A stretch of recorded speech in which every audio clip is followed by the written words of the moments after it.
Problem-solving questions make up about 23, give or take a few, of the 37 quant questions you will tackle on the GMAT.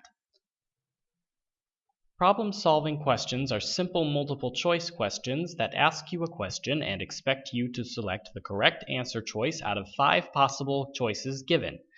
This particular example is a geometry question, and there happens to be a diagram as well. The stimulus is the part of the question where we are given the data we will use to solve the problem, and the goal, or key question, that we are to resolve.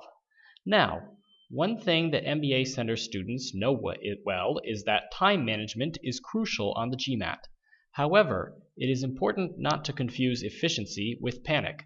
2 minutes per question is actually a bit more than what you get on many similar standardized tests, and the GMAT wants you to use this time to contemplate the problem at hand, the various data bits, and the correct strategy to arrive at the answer. So, when you get to a question, the first thing you should always do is identify the goal and set it aside. Make sure you understand what you are being asked.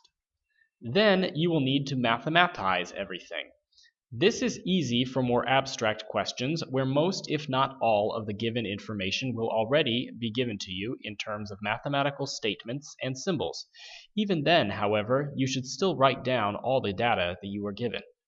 Mathematization becomes more difficult, however, and more important on word problems. The data is given to you in English words. You need to translate this data into mathematical language. Not just numbers, but unknowns, symbols, operators, and statements. Consider the example given here. What is the goal? What data are we given? How can we express this data mathematically? Take a moment.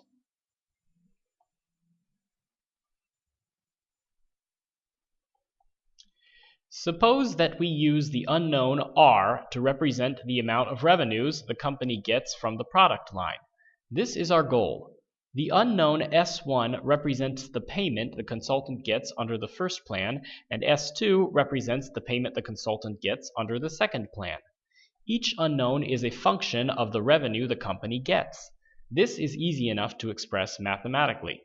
As the MBA Center lesson on word problems teaches, the amount of any expense, in this case, the company's payment to the consultant, is equal to the fixed expenses, in this case, the consultant's fixed fee, plus the number of units produced or purchased, in this case, the dollar amount of the fee times the amount of expense per unit. If we want the consultant's salary to be the same under either plan, we should set S1 equal to S2, substitute the respective R expressions for those unknowns, and then solve. However, for some problems, it is not enough simply to keep your eye on the goal. Sometimes you need to look away for a moment and try to find what the MBA Center calls an intermediary goal. If found, the intermediary goal will lead to the desired goal.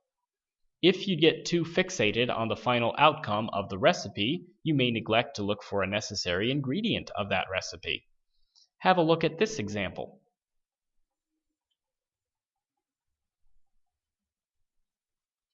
Now, as the MBA Center lesson on rates explains, every time we see a problem involving motion and speed, our first step should be to write down somewhere, conspicuously, v equals d divided by t.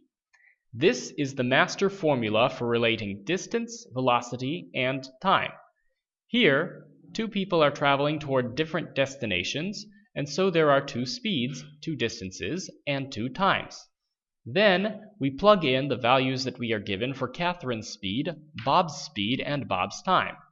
Also, we note that since the two people are taking the same path, Catherine's distance is equal to Bob's distance. The problem asks us for Catherine's time. This we can find if we know her distance, and we will know her distance if we can find Bob's distance. In fact, since Bob's distance is the lone unknown in his speed equation, we can easily solve for Bob's distance. So, our goal is TC. The intermediary goal that will allow us to find TC is DC. And the intermediary goal that will allow us to find DC is DB.